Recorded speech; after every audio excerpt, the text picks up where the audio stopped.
please subscribe and don't forget to press the bell icon to get notified whenever we upload a new video.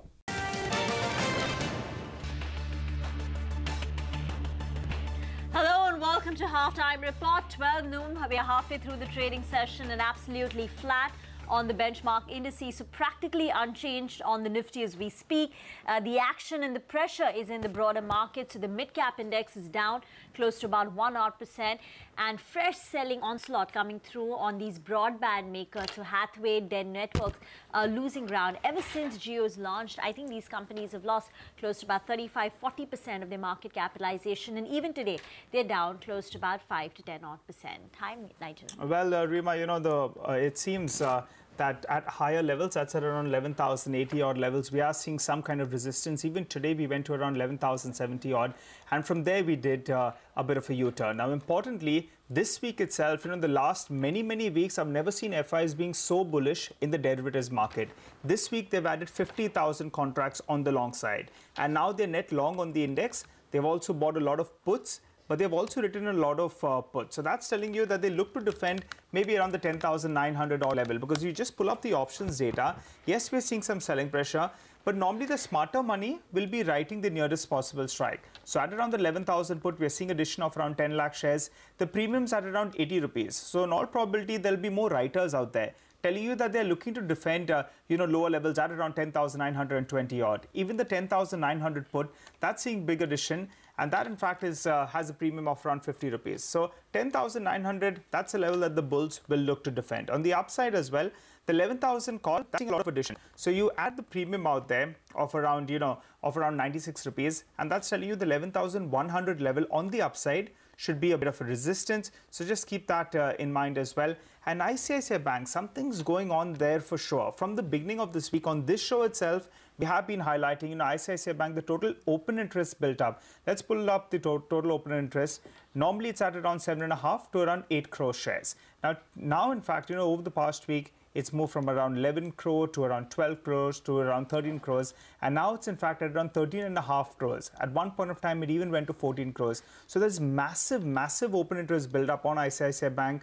On a day-to-day basis, there is some selling as well or in the cash market. So there is a bit of a problem with ICICI Bank, and that's refraining the Nifty Bank rally from taking. Right, let's get chatting then about individual stocks. And Karnataka Bank is sold off. There was a conference call which took place early in the morning where the company's, given us some numbers, how the net interest margin has declined on a quarter-on-quarter basis. But what is causing this, the key reason for the selling pressure today? Abhishek joins us for more on that. Abhishek?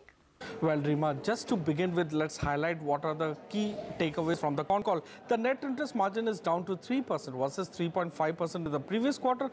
The overall slippages have declined to 270 crores versus 1,000 plus crore in the previous quarter. They are highlighting a strong balance sheet growth in FY19. So deposits are seen to grow at 18% plus, while advances are set to grow at 20% plus. They would also like to sustain the other income growth between 20 to 25% for FY19. However, in this asset quality that they reported in the results yesterday, they have used RBI's dispensation on the SME portfolio to around 319 crore. What the street has not liked the fact is that the yield on advances or the yield on funds are under pressure. So you look at NII growth of 10% despite the fact that your loan growth is at 24%. The asset quality woes are not over. You have the overhang in terms of farm loan waiver and the SME portfolio, while other income is actually aiding your top line growth. Back to you. Okay, all right. Thanks so much for that, Abhishek. Well, Rima, science numbers didn't look that great. Yes, and the stock is now down close to about 5.5%. The expectations were muted, but the company's actual numbers are even lower than the lowered expectations. So dollar revenue has declined by 2.3% on a quarter-on-quarter basis versus expectations of a decline of 1.5%. Margins have fallen by 200 basis points, impacted by wage hikes as well as lower utilization. And the rupee benefit hasn't really helped so much on the margin front. Profits too have seen a 30% sequential decline. The estimates were of an 8% decline, and this is on account of a lower other income and higher tax. So these are the key numbers. That said, the company does expect recovery to come through in Q2 because they are maintaining their FY19 guidance, which says that services growth will see a double-digit growth. 35% growth in design-led manufacturing and flat margins. But Q1 is weak, and given that IT stocks have run up on the whole, the margin for error is quite low, which is why these stocks are selling off post a soft start to the year. Okay, all right, Rima, thanks so much for that. Well, GNFC, that's a stock that we should be focusing on. Remember, there was so much of positive sentiment at the start of this week. The stock had a big run as well. They held their first analyst meet ever actually in the last few years at Mumbai itself, and the street was quite positive. After that, in fact, we did have the management joining us as well. They were telling us that the TDI price should not break 250 rupees per kg odd, and they were indicating interest savings as well. So FY19 on the whole should have looked pretty good. But today, in fact, the news that we have as per our sources is that Dr. Rajiv Kumar Gupta, that's the MD of the company, has been transferred. Now, remember, he has been the MD of the company for the last 5 years odd, and the street was quite positive on the stock owing to him being at the helm. Now, with his transfer, the street is not going to take that very, very positively, because in the last few years, from the time he has joined, the debt in the books was around 3,000 crores. That's come down to nil. Even the working capital has reduced completely. And in fact, he told that to us just a few days ago, maybe around 3 days ago odd. And if you take a look at the interest on their books, that's reduced from around 300 to around 350 crores, all the way to around 100 crores. And in this year, that'll be absolutely debt-free. So, the interest will be very, very minimal. Also, if you take a look at the EPS, it's at around 51 rupees. For the last year. So on a trailing basis, it's trading at around 8.5 times odd.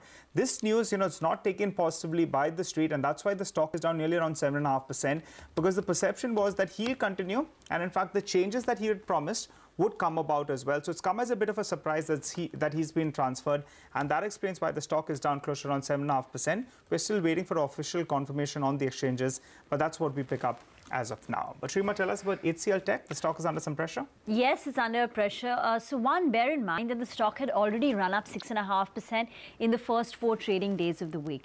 And secondly, the buyback premium was just about 9.5% where the stock closed yesterday, which is lower compared to usual. So last year when HCL Technology did a buyback, the premium was close to about 17%. Even for TCS, when they did, the premium was close to about 15-16%. So basically, the premium this time around is lower than what the street was anticipating. Everyone thought the premium should be close to about 15 to 16%. And secondly, because it's already seen a rally of close to about 6.5%.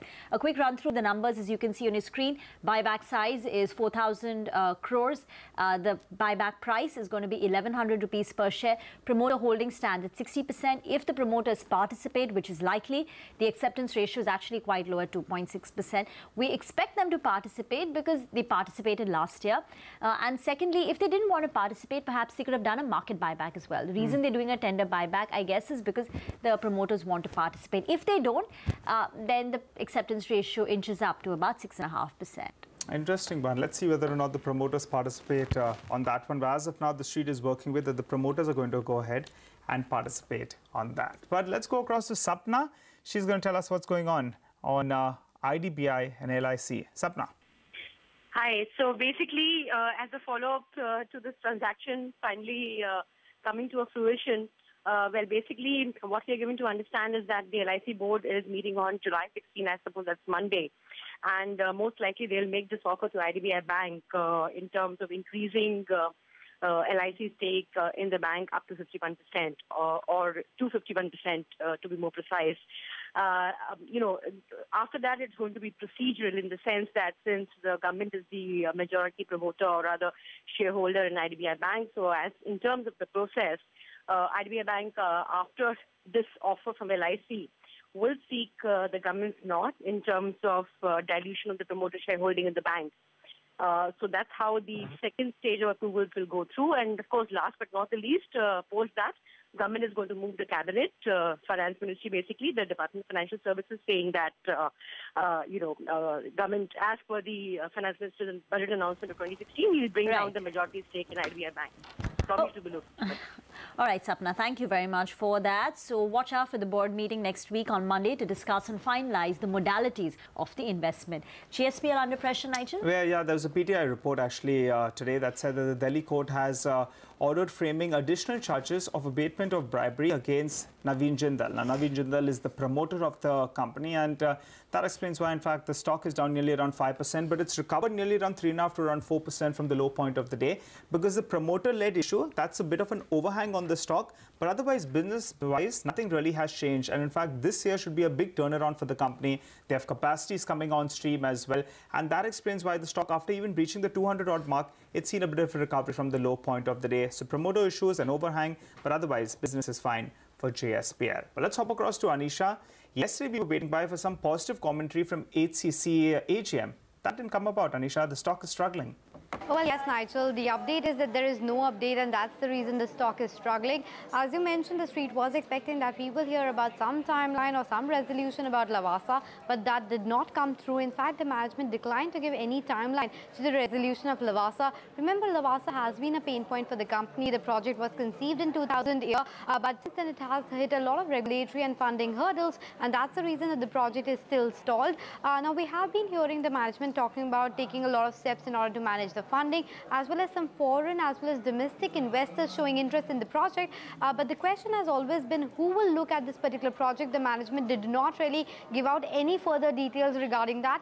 Lavasa's losses have been mounting. It had turned around 680 crores in the year gone by.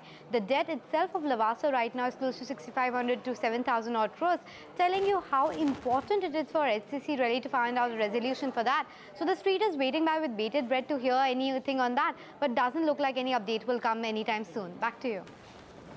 All right, thank you very much for that. And UPL for the third day in a row is down close to about 4 to 5%. It's fallen from levels of near 650, now down to levels of 550. Sonal, it looks like the reported acquisition is too big to digest for UPL. Exactly, Rima, and that is because the enterprise value for this particular acquisition comes to around 20,000 crores. Now, again, these are just reports, and the report suggests that UPL is planning to acquire Arista Life Sciences for around $4 billion. That comes up to 27,000 crores, and partly it will be funded by Abu Dhabi Investment that would be infusing around 20% stake in UPL's wholly owned subsidiary. Now, CNBC TV18 has not independently verified this report, but some brokerages have written on this particular acquisition. Morgan Stanley says that this particular acquisition could make UPL the 5th largest global agrochemical company. That is quite positive, but the net debt to EBITDA, that is likely to increase to 3.7 times in FY19. The current debt in the books of the company stands at around 6,000 crore rupees. However, they see some sort of cost synergies coming in for the company. Deutsche Bank, on the other hand, say that this deal could potentially add significant leverage to UPL's books, and this could be some overhang on the stock, and that is what we are seeing in the stock's price right now. And net debt to EBITDA for UPL could increase to 4 times versus 1 times on which it is trading currently. However, there are certain attractions for the acquisition if it goes through, that it would potentially unlock synergies as it will be using strong manufacturing base in India. It will also give greater exposure to other markets in which UPL is not functioning right now, and also greater economies of scale in marketing and distribution segment, and that is why it could be positive for the stock. Okay, benefits on one side, but on the other hand, as you said, because the promoter holding is so low at just 27-28%, there is a possibility they may not dilute to fund the acquisition, dilute their own stake, and look to take on more debt, which will balloon the debt on the balance sheet, increasing the leverage to close to about 4 times net debt to EBITDA. To fund the acquisition, dilute their own stake, and look to take on more debt, which will balloon the debt on the balance sheet, increasing the leverage to close to about 4 times net debt to EBITDA, as Sonal indicated. So that seems to be the principal concern. Let's do a quick recap then of the top buzzing stocks. Karnataka Bank, HCL Technology signed, GNFC, IDBI Bank, JSPL, UPL and HCC. Sadbhav Engineering, that's a stock on our radar after Antique bets big on the company. They find that, in fact, the thesis of the stake sale in Sadbhav Infra basis. Remember, CNBC TV18 had earlier reported that Sadbhav Engineering has launched to monetize value in Sadbhav Infra. So we'll get the management right now. We have Mr. Nitin Patel, the ED of the company, who joins us. Hi, Mr. Patel. Thanks so much, sir, for joining in. If you could tell us, are there any plans of Sadbhav Engineering monetizing its stake that it has in Sadbhav Infra? See, actually, there is no plan basically for Sadbhav Engineering to monetize its ownership in Sadbhav Infra. Okay, but obviously the asset what the Sadbhav Infra owns, actually, if you see the Sadbhav Infra owns almost 11 operational projects and all are now stabilized. And revenue is also generating the decent cash flow. The clear yield generation has now started in the all the projects. So that is our first priority, basically, to monetize the assets, actually. So therefore, that we are already basically on the ground, actually, to find the potential buyer. So that is, we are already we have indicated to the basically at a different forum of the conference calls of our results, actually. Okay. So, Mr. Patel, what you're saying is that you are looking to monetize the 11 operational assets of Sadbhav Infra. Yes, see, actually, correct. So, okay. We are a construction company. Right. So, what is the rough amount that you could garner? How many can you sell in FY19? Would you look to sell your entire equity or just bring in a partner? Just give us some more color. See, actually, to be very frank, this all assets, operational assets put together, the Sadbhav Infra has invested around 2,400 crore as a equity in all these projects. Okay. And now, basically, if you see the revenue generation has also reached to such a level, so where the clear IRR and the return is very visible. So we are quite optimistic that we should get a decent premium on the investment what we have already made, but depending upon what final negotiation is happening. Okay. So that is how we are looking for. But obviously, we are open to go for having of the majority of the stake, which consists of between 51 to 100%. So that is what we have internally planned. Okay, all right. Mr. Patel, you're saying that you're talking about these 11 operational projects, correct? Correct. And how many projects are there in total in Sadbhav Infra? See, total we have 23 projects. So out of which these 11 are operational and 12 are hybrid annuity projects, which we won during the last two and quarter years, actually, which all are under various stages of implementation. Okay, but would it be a possibility at some point of time, if you're, instead of selling these 11 out of the 23, could you dilute some stake in the company itself, Sadbhav Infra, or that you're denying totally? See, as of now, no such plan is there, actually. But there's a possibility in the future? In the future, there could be a possibility, instead of selling 11 out of 23, just go ahead and sell some stake in this company or sell the entire company out. Is that a possibility? No. That is not the not a possibility. Actually. Okay. Right. Okay. Okay. You said these 11 assets, you've invested 2,400 crore by way of equity. What is the revenue generation and the IRR? And give us a rough idea of what the premium you're expecting on your investment. See, frankly speaking, if you see the revenue for all these operational assets for the last year FY18, it was around 1,075 crore rupees, and which is going to basically touch across around 1,200 crore rupees for this year, basically mainly because of the hike in the toll rate in all the operational projects, as well as the Maharashtra border checkpost, one of the projects where the toll rate has increased by almost around 18%, and plus the traffic growth what we have seen that during the last 3 quarters, which is almost within the range of around 7 to 9% across all the SPVs, depending upon the stages where are actually. So considering this, the return what we are expecting, that the 2,400 crore what we has been invested, still there is a 15 years is a clear life of the entire operational portfolio on an average, actually. So that we are quite optimistic that the return is going to generate more than 20% for the investments what we are made at. So around 3,000 crores? 2,400 crore what we have basically already infused so far. And you're expecting a 20%? A minimum 20%. Absolutely, because now the asset has came to the clear trajectory of the cash generation. So if you compare basically the entire portfolio, out of the 11, the 9 projects are falling under A category and above, actually, the rated actually. So that is way, and the refinancing has also been done in all the 9 projects basically during last 2 years by us, where we have reduced the cost of debt by almost around 200 to 210 basis points. All right, Mr. Patel, you have an enabling resolution to raise some capital, correct? See, actually, the resolution is pertaining to the all in general, because we have taken a lot of hybrid annuity projects also, and where we are required to basically get the debt. Right. So, Mr. Patel, I just want to confirm that you have taken an enabling resolution. The next part is, are you looking to raise some capital? See, ultimately, enabling resolution, if you see, that is overall general purpose of the company, which includes, as I have mentioned, the monetization of assets is also one of the part, actually. So at given point of time, when appropriately stake is got valued appropriately, definitely we will open to come forward. How much will raise at that time? You have some number in mind? See, number as of now, it is not, but as I have mentioned that the money which we have invested, we are looking at decent premium on the investment because this is a clear cash generation portfolio, and what we can say, this is a very good, decent life is there. Cost of debt is all well within the control. So almost on an average, it is around hardly 9.6 to 9.7% on an average. Okay, what's the timeline for monetizing these assets internally that you've said?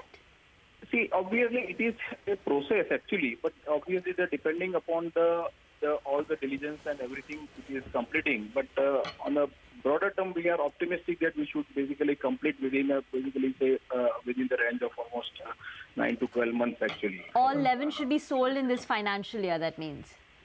See, broadly the internal target is obviously there, but depends what is upon the interest? how the process is going on. Give us a sense of the kind of interest that it's generated so far. See, the interest level is very high. If you see basically the TOT, what NHA has basically called the bids actually. So we have seen the decent interest is there, and now we are of the view that the size itself is matter because this project itself all put together, the size is more than 10,000 crore. So obviously the silent capital, definitely they may start chasing up this kind of portfolio. And this, what we understand that this is a rare kind of basically portfolio, straightway which is coming on the table. Okay, a final question, Mr. Patel, you're not looking to sell stake in Sadbhav Infra, but there's a PE, Norwest Ventures partners. They have around 8.27% in the company. Have they communicated anything to you that they're looking to exit? Because we understand that they're looking to exit. No, see, actually, we had no such basically any obligation also. Even we don't have the prerogative basically on their decision. But do they want to exit, sir? That we don't have the clear basically thought process as of now in our mind. Because it is ultimately their own call actually. So, but they have not communicated to you anything as of now? No. Okay, we'll take your word for that. All right, Mr. Patel, we leave it at that. Thank you very much for joining in. That's Sadbhav Engineering.